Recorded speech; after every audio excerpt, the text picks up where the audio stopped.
Hi hello ನಮಸ್ಕಾರ ಸ್ನೇಹಿತರ. ಇಂದು ಮತ್ತು ನಾಳಿನ ಸಂಚಿಕೆಯಲ್ಲಿ ಏನಾಗ್ತದೆ ಅನ್ನೋದನ್ನು ತುಂಬಾ ಕ್ವಿಕ್ಕಾಗಿ ನೋಡ್ಕೊಂಡು ಬರೋಣ ಬನ್ನಿ. ಇಲ್ಲಿ ಸುನಂದ್ ಅವರು ದೊಡ್ಡ ಗಲಾಟೆನ ಮಾಡ್ತಾರೆ. ಬಟ್ ಕುಸುಮ್ ಅವರು ಸುನಂದ್ ಅವ್ರು ಬಾಯಿ ಮುಚ್ಚಿಸ್ತಾರೆ. ಇಲ್ಲಿ ತನ್ಮಯ್ ಕೈಯಿಂದ ಆದಿಗೂ ಕೂಡ ಕಾಲ್ ಮಾಡಿಸ್ತಾರೆ.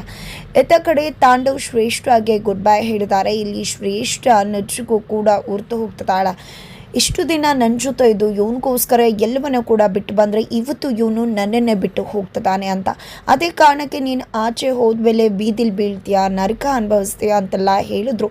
ತಾಂಡವ್ ನಿನ್ನ ಜೊತೆ ಇರೋಕ್ಕಿಂತ ಬೀದಿಲಿ ಇರೋದೇ ವಾಸಿ, ಜೊತೆಗೆ ನರಕ ಅನುಭವಿಸೋದ, ನಿನ್ನ ಜೊತೆ ಇದ್ದೇ ಸಾಕಷ್ಟು ಅನುಭವಿಸಿದ್ದೀನಿ, ಇಲ್ಲಿಗಿಂತ ಹೊರಗಡೆನೇ ನನ್ನ ಲೈಫ್ ಚೆನ್ನಾಗಿರುತ್ತೆ ಅಂತ ಹೇಳಿ ಗುಡ್ ಬೈ ಹೇಳಿ ಹೊರಟೇ ಬಿಡ್ತಾರೆ. ಈ ಕಡೆ ಶ್ರೇಷ್ಠ ಒಂಟಿ ಆಗಿದಾಳ. ಅತ್ತ ಕಡೆ ಒಂಟಿ ಆಗಿರ್ತಕ್ಕಂತಹ ಭಾಗ್ಯಗೆ ಜೊತೆಯಾಗೋದಕ್ಕೆ ಮುಂದಾದ ಆದಿಗೆ ಇಲ್ಲಿ ತನ್ಮಯ್ ಕಾಲ್ ಮಾಡ್ತಾರೆ. ಕಾಲ್ ಮಾಡಿದ್ದೆ ಇಲ್ಲಿ ಆದಿ ಮಾಮ ಯಾಕೆ ನೀವು ಕಾಲ್ನ ಬ್ಲಾಕ್ ಮಾಡಿದಿರಾ, ನಮ್ಮ ಅಮ್ಮನ ನಂಬರ್ನ ಬ್ಲಾಕ್ ಮಾಡಿದ್ರಾ, ಯಾಕೆ ನೀವು ಬಂದಿಲ್ಲ ಅಂತ ಪ್ರಶ್ನೆ ಮಾಡಿದಾಗ ಸ್ವಲ್ಪ ಬ್ಯುಸಿ ಇದೆ ಕಂದ ಅದಕ್ಕೋಸ್ಕರ ಅಷ್ಟೇ ಅಂತಾರೆ. ಯಾಕೆ ನಿಮಗೆ ಅಮ್ಮನ ಮೇಲೆ ಕೋಪ ಇದೆಯಾ, ಅದಕ್ಕೋಸ್ಕರ ಈ ರೀತಿ ಎಲ್ಲ ನಡ್ಕೋತಾ ಇದ್ದೀರಾ ಅಂತ ತನ್ಮಯ್ ಪ್ರಶ್ನೆ ಮಾಡ್ತಾನೆ. ಆಗ ಆದಿ ಹೇಳೋದು, ನಿಮ್ಮ ಅಮ್ಮನ ಬಗ್ಗೆ ಕೋಪನ, ನಿಮ್ಮಮ್ಮ ತಪ್ಪು ಮಾಡೋದಾ, ಯಾರು ತಪ್ಪು ಮಾಡಿದ್ರು ನಿಮ್ಮಮ್ಮ ತಪ್ಪು ಮಾಡ್ಲಿಕ್ಕೆ ಸಾಧ್ಯನೇ ಇಲ್ಲ, ನಿಮ್ಮಮ್ಮ ದೇವತೆ ಅಂತ ಹೇಳಿದ ತಕ್ಷಣ ನಿಜಕ್ಕೂ ಇಲ್ಲಿ ಕುಸುಮ ಅವ್ರಿಗೆ ಖುಷಿ ಆಗತ್ತೆ. ಬಟ್ ಭಾಗ್ಯ ಕುಸಿದು ಹೋಗ್ತಾರೆ, ಗಿಲ್ಟ್ ಫೀಲ್ ಆಗುತ್ತೆ.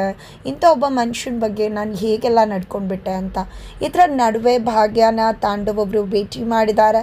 ಇಷ್ಟು ದಿನ ಅಹಂಕಾರ, ದರ್ಪ, ಜಂಬಕ್ಕೆ ಹೆಸರಾಗಿದ್ದಂಥ ತಾಂಡವ್ ನಿಜಕ್ಕೂ ಇವತ್ತು ಭಾಗ್ಯ ಮುಂದೆ ಮಂಡಿಯೂರಿ ಅಂಗಲಾಚಿ ಭಿಕ್ಷೆ ಬೇಡ್ತಿದ್ದಾರೆ. ಕ್ಷಮೆಗೋಸ್ಕರ ಇಲ್ಲಿ ಭಾಗ್ಯ ಮುಂದೆ ಮಂಡಿಯೂರಿದ್ದಾರೆ ಅಂತಲೇ ಹೇಳ್ಬೋದು. ಭಾಗ್ಯ ಇನ್ಮುಂದೆ ನಾನು ನಿನ್ನ ಜೊತೆಯಾಗಿ, ಮಕ್ಕಳು ಜೊತೆಯಾಗಿ, ಅಪ್ಪ ಅಮ್ಮನ ಜೊತೆ ಇರಬೇಕು ಅಂದ್ಕೊಂಡಿದ್ದೀನಿ, ನನ್ನ ತಪ್ಪಿನ ಅರಿವಾಗಿದೆ, ಕೊನೆ ಬಾರಿ ಕ್ಷಮಿಸ್ಬಿಡು, ಒಮ್ಮೆ ನನಗೆ ಕ್ಷಮೆ ಕೊಡು ಅಂತ ಕೇಳ್ಕೊತಿದ್ದಾರೆ.